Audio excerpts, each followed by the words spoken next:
One Saturday morning in June 1999, 15-year-old Sharmini Anandavel disappeared and never came home. No one has ever been charged with her murder. But there was a suspect. Never, ever have I met a man like him. I'm Michelle Shepard. This season on Uncover. I don't recall making that comment. Okay, that's fine if you don't recall it, but I'm telling you that's what you told me. Uncover Sharmini. Available now wherever you get your podcasts.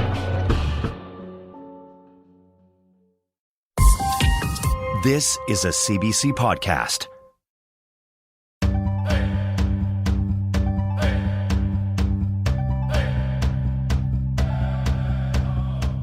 Bonjour, wabgijik Indigenous, makwatan don dem, wasaksing don jaba. This is Unreserved on CBC Radio 1. I'm Wabgijik Rice, sitting in for Rosanna Deerchild this week. My Indigenous language is Anishinaabemowin, or Ojibwe. I am not a fluent speaker, not even close. I grew up in Wasauksing First Nation on Georgian Bay, surrounded by Anishinaabemowin speakers. But back in the 1980s, the language wasn't passed down to many of us kids. That's because the Indian Act had made it mandatory for children to attend residential schools and day schools, where they weren't allowed to speak their language. In our community, most of my dad's generation attended those schools. They felt the general shame that became associated with the language itself. So I don't blame anyone in my family or community for not teaching me Anishinaabemowin.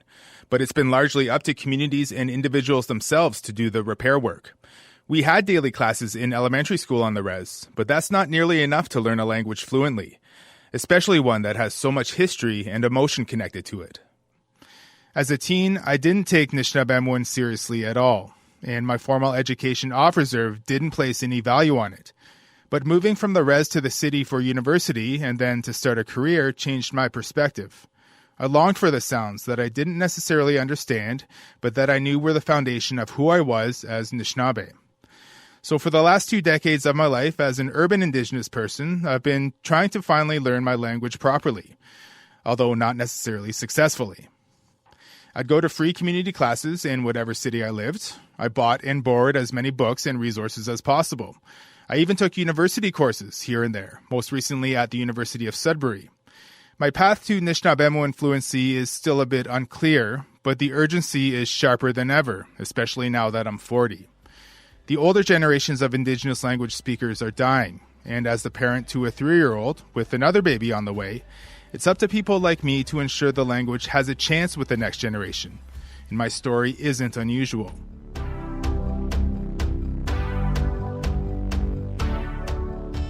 Today on Unreserved, we're going to look at efforts to revitalize Indigenous languages. From grassroots, land-based initiatives to academic and technological projects, work is underway across the country to try to keep languages like mine alive.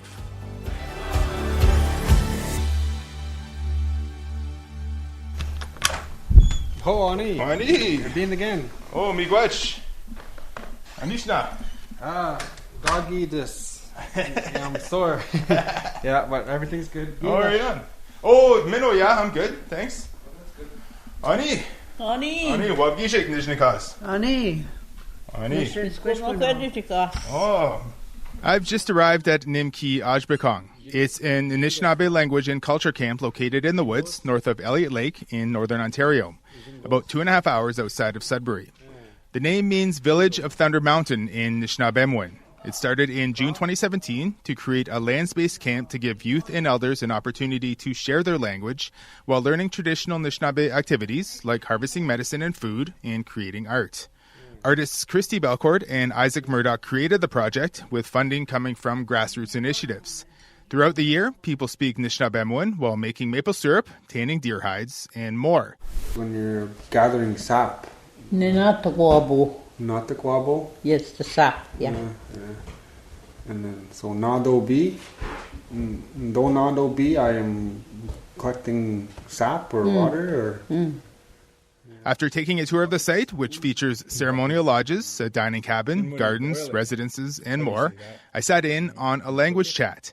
Mary Elizabeth Wemagwants and Linda Toulouse are elders from the communities of Weequamcong and Segamok. And Quinn Miwasagi is a language learner from Serpent River First Nation. I started by asking Quinn about what it means to spend time at Nimki Ajbekong. Kanage go, Jichigeong, Mumpi, everything that we're doing here is, get your pee 10 dog with. I guess it's important, eh?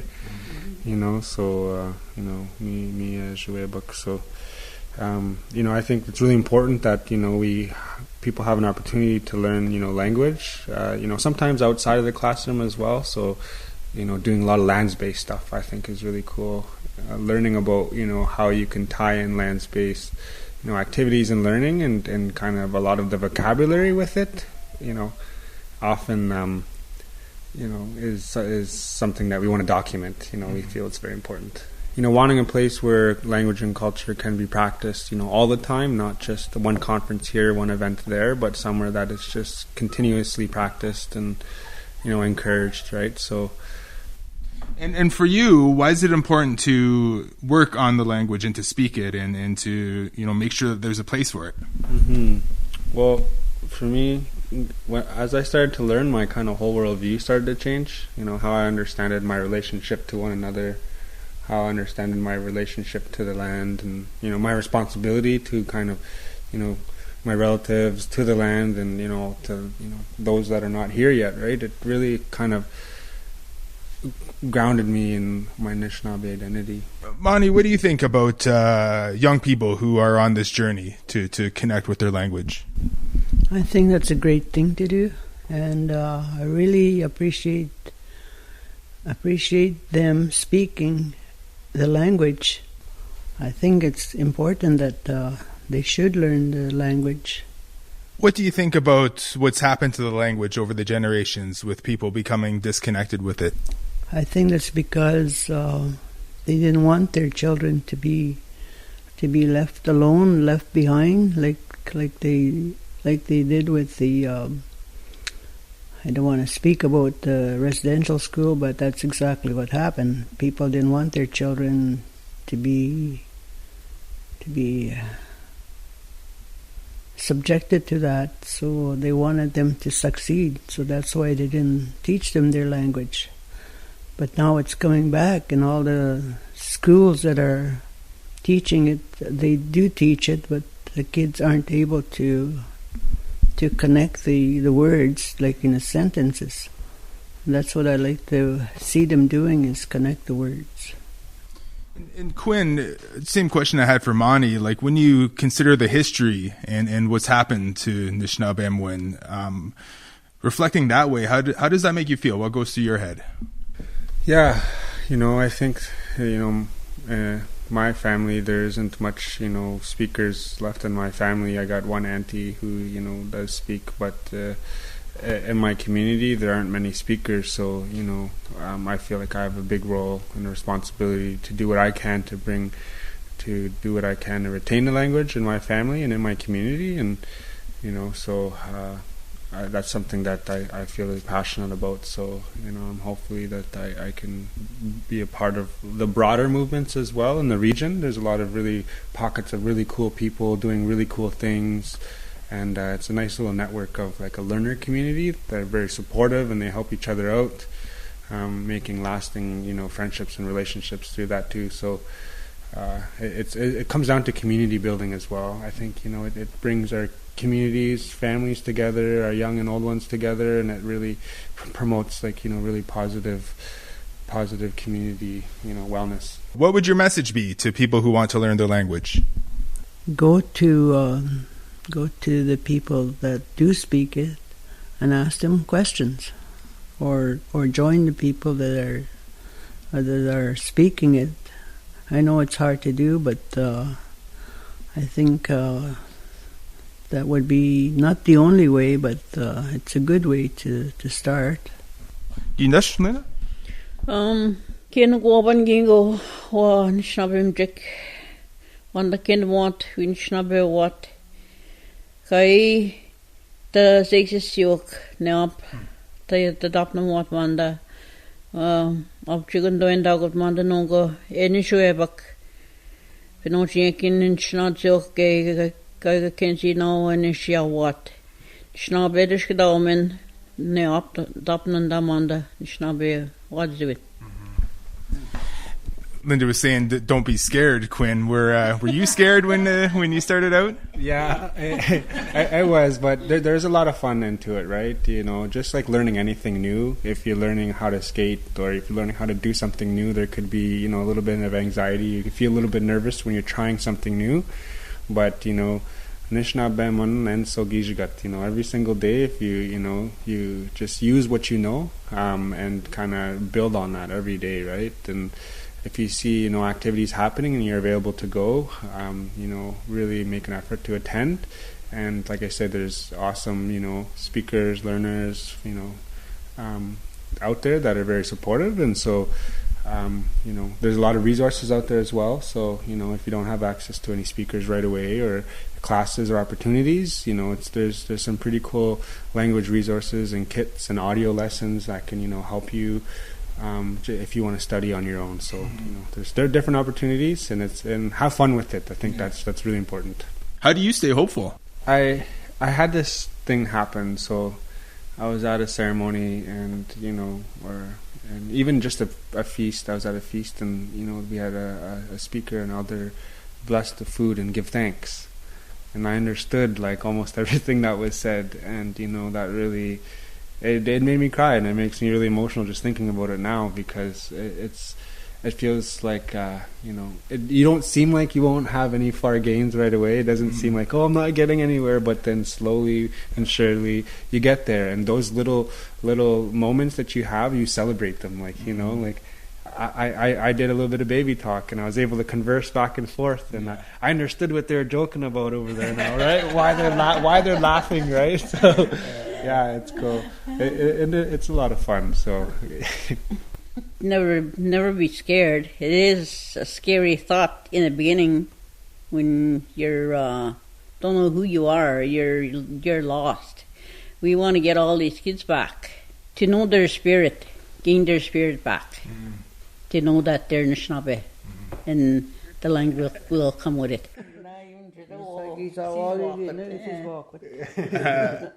That's cool. That was Linda Toulouse with Quinn Miwasagi and Mary Elizabeth Wemagwants, who also goes by Mani. I met with them at the Nimki Ajbekong Language and Culture Camp near Elliott Lake, Ontario.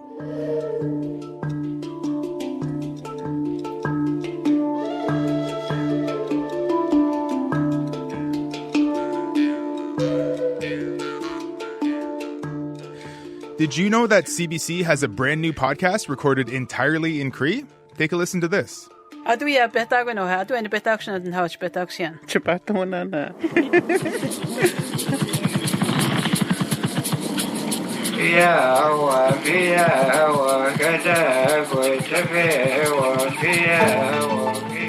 say? Natasti chicken. Shaboom. We say buh, and then ba, behoji shit. That's about. Den doesn't guess it. How we talk. Say it. Wheatma, that's how we say it. Wheat. That was a bit of Wite, CBC's new Cree podcast. Coming up, I'll talk to host Betsy Longchap. Hi, I'm Jamie Poisson. For the last decade, I've been a newspaper reporter. And lately, I'm just finding it hard to keep up with the news. As of today, simple possession of marijuana is no longer illegal. It can be hard to make sense of things. Investigators spent 9 hours in the consulate. Disappearance or murder. I want to change that, at least a little. Join me weekdays at 6 a.m. for Frontburner, a daily podcast from CBC News. Subscribe now, wherever you get your podcasts. This is Unreserved on CBC Radio 1, Sirius XM 169, and Native Voice 1. I'm Wabgishik Rice, in for Rosanna Deerchild this week, talking all about revitalizing Indigenous languages on the show today. Insla Nukats Nu Clocks. That's my Indian name. I am from the Nuklok Nation in Bellacoola. I am a learner, a speaker of the Nuklok language. That's Marlene King. And if you had told her a year ago that she would not only be teaching the Nuklok language, but revitalizing it, she wouldn't have believed you. That's because the 53-year-old grandmother had just started relearning it herself. Now Marlene is part of a group of community members, a community with only a dozen fluent speakers, working with the Nukhalk College to preserve the language for future generations. She joins us now from Bella Coola. Hello, Marlene. Hi. So can you describe the approach Nukhalk College has taken to language revitalization? The Nukhalk language has been taught in our school for like the last 30 years. Our language teachers have done an excellent job in revitalizing our language. And we have 62 tapes that were returned to the Nukhalk through another linguistic person that works for our community who does work with our elders in our language. His name is Dale McCreary. He's a vital piece of teaching our language. He's very crucial to our language here in Bella Coola. We have now got the money to digitize and transcribe these tapes that were handed over to our nation. When are those tapes from? They are from 1967 and 1968. Wow. What do you expect to find on those tapes? There's going to be a lot of knowledge on these tapes. Like back then, like a lot of the conversation on the tables, like at the tables, were all in Nukhalk. So, some of the forgotten words that we don't use today, because we had 3 different dialects. We had 3 different villages who spoke different languages, but they were very, very similar. So they're stories of our elders in the early 60s and 70s, and they were forgotten, right? They haven't been available to the Nukhalk people. They were just returned to our nation in March 2019, and these are critical recordings, and they need to be analyzed by our linguistics and our Nukhalk knowledge keepers and language speakers. That's wonderful. Now, you mentioned hearing forgotten words on some of these archival recordings. Can you tell us what maybe some of those words or expressions are? I can't tell you that because I haven't heard any of the tapes myself. So all of this is new, right? It's all new. So they're just being digitized today as we speak. Are you excited to hear some of these words? Can't you hear it in my voice? Of course, I'm ecstatic. And in that sense, finding out some of these words and expressions, kind of like digging up a treasure, I guess, eh? Yes, it's like a gold mine for our language, and we really need to preserve that. Everybody's excited to find out what's on these tapes, right? Mm-hmm.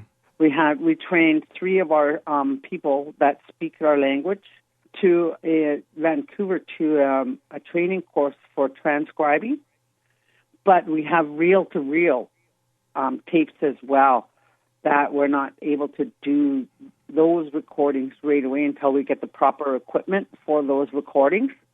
And it sounds like a huge project, lots of technical components too. What's the biggest challenge that you've come across? Right now is the reel-to-reel.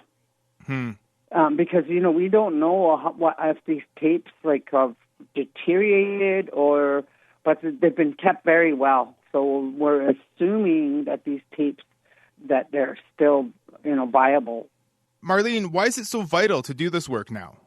Because a lot of our elders and knowledge keepers have passed on. In 2010 or 2011, I believe, we've lost 7 elders. With the Library of Knowledge and Language and Culture, they were very crucial to our language. You know what? I was given 3 VHS tapes that have a Anishinaabe elder from my community doing some teachings in some language. So I'm going to go try to get those digitized now. I'm inspired to do that just by talking to you today. Oh, that is too awesome. Yeah. That is too awesome. Marlene, thank you very much for your time. Congratulations on this great project and all the best going forward. Okay, stick with it. Marlene King is the cultural advisor for Nukhalk College in Bella Coola, BC. The Unreserved team is working on a show all about found sound, featuring archival and home recordings of languages, songs, and a fascinating story about a man who bought an entire archive of recordings in Cree and Dene, for $1. Indigenous people, our way of preserving and saving stuff is telling stories. So I can tell you stories about Dr. Anna and how she did a story in Cree and then she did a story in English, right? And that doesn't have as much impact as actually listening to Dr. Ann Anderson telling those stories in her, 80-ish old voice that's, didn't want to say creaking, but, how old elders talk. And so she has that kind of voice.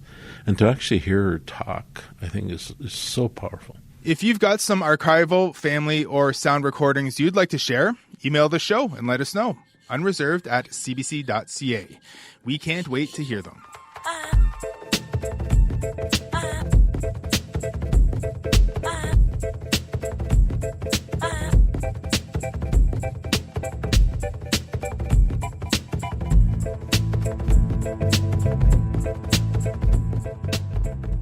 This is Unreserved on CBC Radio 1, Sirius XM 169, and Native Voice 1. I'm Wabgijik Rice, sitting in for Rosanna Deerchild this week, talking all about Indigenous languages on the show today. So it seems like the perfect time to tell you that the CBC has launched its first ever Cree podcast called Wite. Produced by the CBC Cree unit in Montreal, the podcast is hosted by Betsy Longchap and Mary Shem. Betsy joins us now from Montreal. Welcome. First off, Betsy, am I saying the name of the podcast right? Yes, Wite. Wite? What does that actually mean? It means say it. Say it. Say it. Right on. What kinds of topics do you cover on the podcast? We talk about the weather, months, Cree names. We also talk about the Cree alphabet. We also try to throw in things that are fun, like we talk about aliens or spaceships. Read on.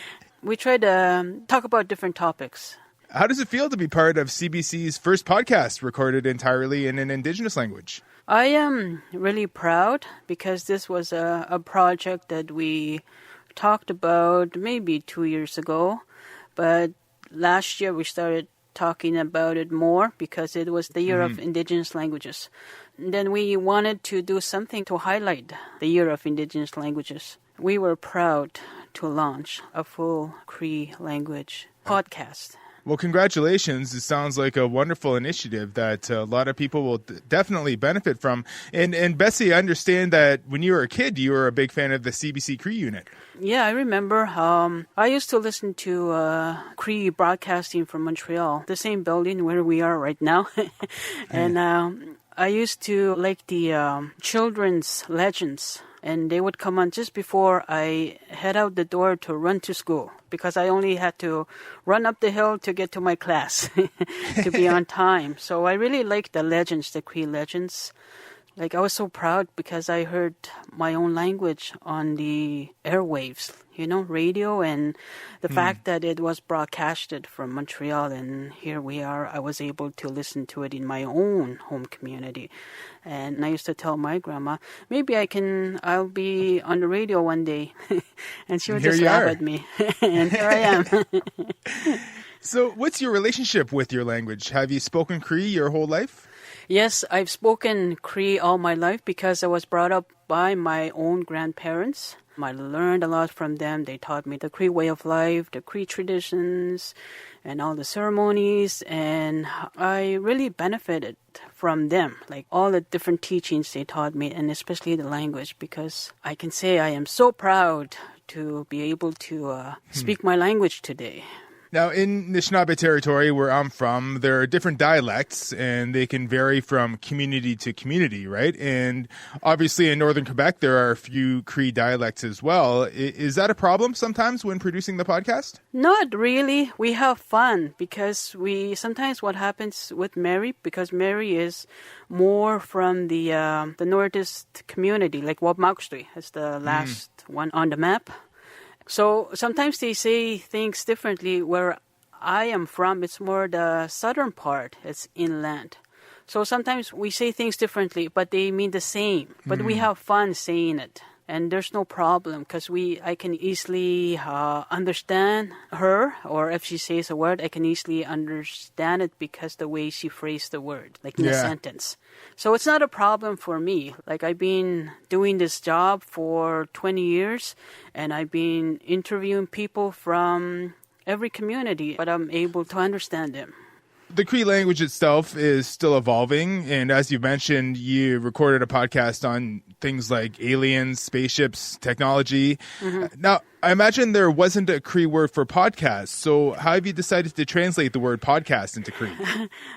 We had fun trying to think of a word or think of a translation for podcasts, but in the end, we didn't have one single word for podcast. We had to find ways that would have a close meaning to what we're trying to talk about, like the podcast. We know they're short, and you could download them in your smartphone, and you can listen to them wherever you are, whenever you have the time. We kind of described it like it's short stories that you can download to your smartphone. How would you say that in Cree? Katkogo, the Bachmon, Jejibite Bitayek, Stakap Chenganawach. Sounds a bit longer than podcast, eh? Yeah, because you have to describe it, Mm-hmm. Like there's no one simple word. And the Bajmon, same thing for stories in Anishinaabemowin too. Yeah, the Bajmon. So we describe them. They're small stories that are recorded, and you can download them to your smartphone.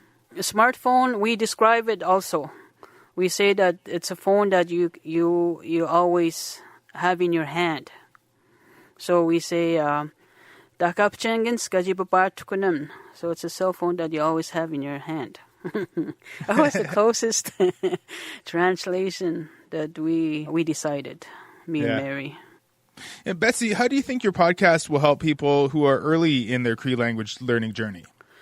One of the things that we want to see is, it seems to me that today a lot of the technology is taking away some of the time that should be put into trying to learn your Cree language. I mean that because nowadays when I go home, I see a lot of kids that with their iPad, and whenever you talk to them in Cree, they will respond to you in English. In a way, it's kind of like sad, but we wanted to maybe perhaps if they just hear one word Cree, they might be interested or maybe wanting to learn about the language and be curious about the Cree language. Just lastly, Betsy, on today's show, we're talking all about Indigenous languages, and we're asking everyone if they have any advice or words of encouragement to share. So is there anything you'd like to leave with our listeners? Well, I just want to see more and more people learn, like those that are afraid to learn. Because sometimes what happens is some people told me they're afraid to learn because when they say something not the correct way, they're being laughed at, and then kind of like they kind of back away from learning. But I would encourage people to try their best in learning the Cree language, because I think every Indigenous language is beautiful and it sounds beautiful. Okay, Betsy, thank you very much for joining us on Unreserved today. Miigwech. Miigwech. That was Betsy Longchap, host of CBC's first Cree language podcast, Wite. To listen to the first 2 episodes of the podcast, visit our website, cbc.ca/unreserved.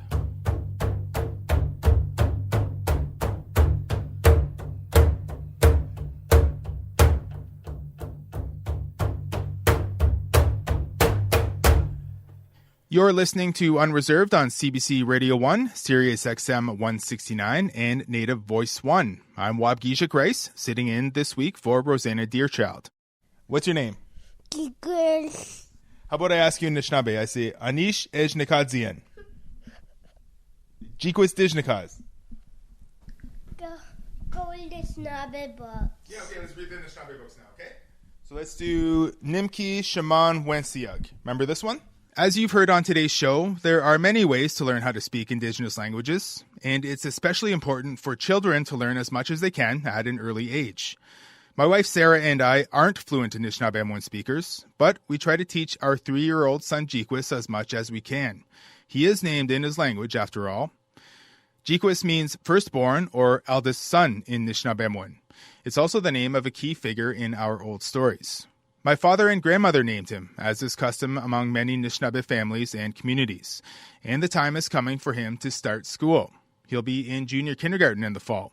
And we'd love to enroll him in an immersion program to learn Anishinaabemowin, but there aren't any available where we live in Sudbury. Instead, schools here only offer periodic classes, usually in the later grades. So it's up to us to keep exposing him to the language at home and through other community initiatives. So let's read. Ampi Shijayan Kiddo Gushe, Gojing Kiddo Nimki. You know what that means? No. What does it mean? Go outside. Yeah, he's going outside. Gojing means outside, right? No.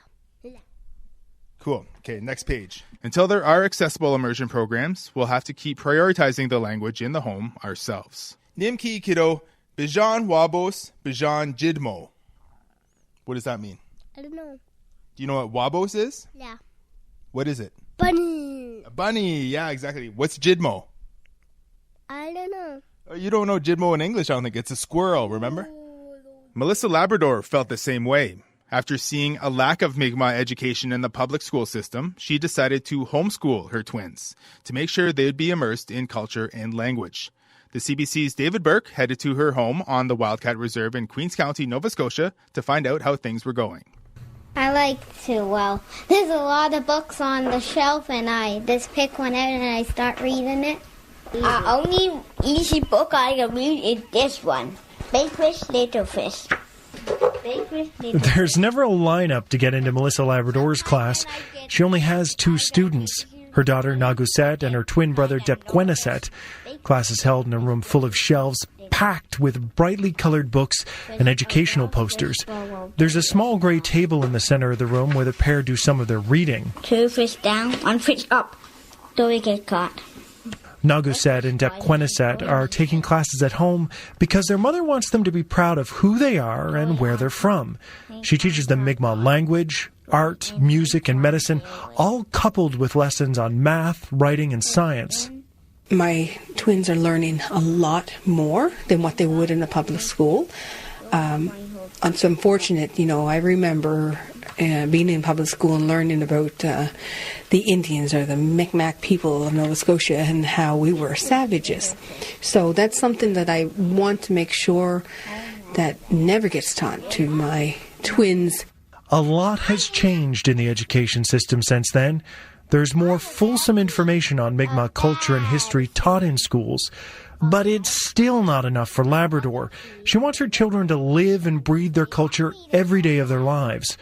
Labrador says the public school system can't do that, so she's doing it. This is her second year teaching her children at home.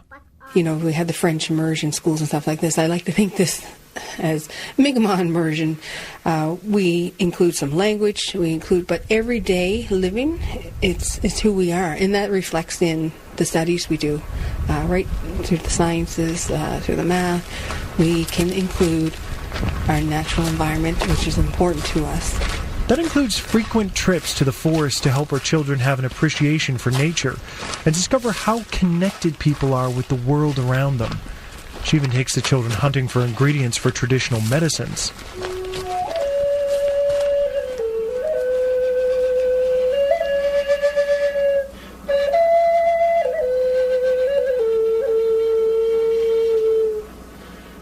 Naguset and Depkweneset have lessons 4 days a week for a couple of hours each day, which include music lessons from their father, Corbin Hart, who makes and plays wooden flutes. If it's not worked out at home and we don't do it, the culture's going to be lost. And what they would learn in the regular school system is only a fraction of what is actually there. For them to live it every day, right from their name is Mi'kmaq, all the way through. It's all vital, it's all part of the culture. The children's typical school day starts out with them having some time to play. Labrador starts classes late in the morning or early in the afternoon. The children spend a few hours in the classroom tackling different subjects and then are allowed to play again. So far they're doing well. They're performing at a grade 2 or 3 level, but are only in grade 1.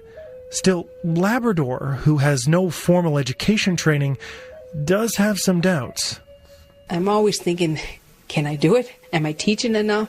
Am I able to do this and really bring education to my children, or am I doing them something that's going to harm them in the future? Apparently that's a thought between all homeschooling parents and moms and things like that. Despite the doubts, Labrador prefers her school to the alternative. I feared that if my daughter, for example, would to go into public school, it would become an institution for her almost, and it would really kill that light that I see in her, because she's so unique who she is. And same with my son, he's very sensitive. The public school system is trying to change. The Department of Education says it's important to represent the Mi'kmaq people in its curriculum. It's developed a multi-year plan to show teachers how to incorporate aspects of Mi'kmaq culture, history, and worldviews in all subject areas from grades primary to 12. But so far, only portions of that plan have been put into effect in grades primary to 6. The school system also offers a grade 11 Mi'kmaq Studies course, which counts as a history credit. While the school system irons out its plans to be more inclusive, Labrador will continue to run her own Mi'kmaq Studies program. That freedom to just be who we are as Mi'kmaq people, and to include it in our everyday lessons and in studies and schooling, we're just being who we are. And I think homeschooling, it really allowed us to keep that going. It's who you are and learning about who you are while you're learning about many other things as well.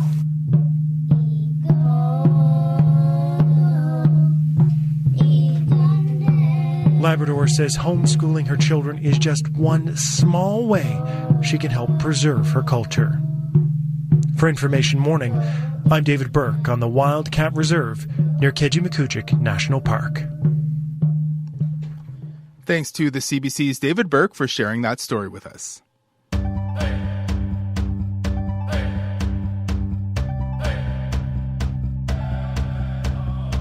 That's it for this week's episode of Unreserved. Rosanna Deerchild will be back next week.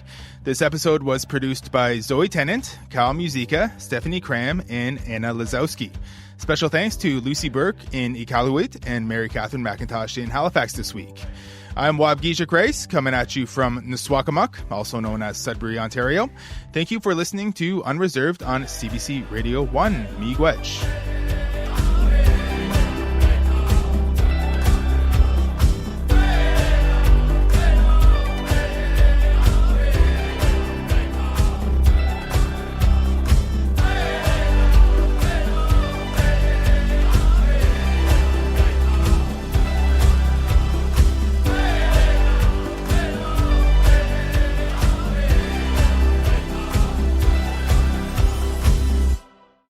For more CBC podcasts, go to cbc.ca/podcasts.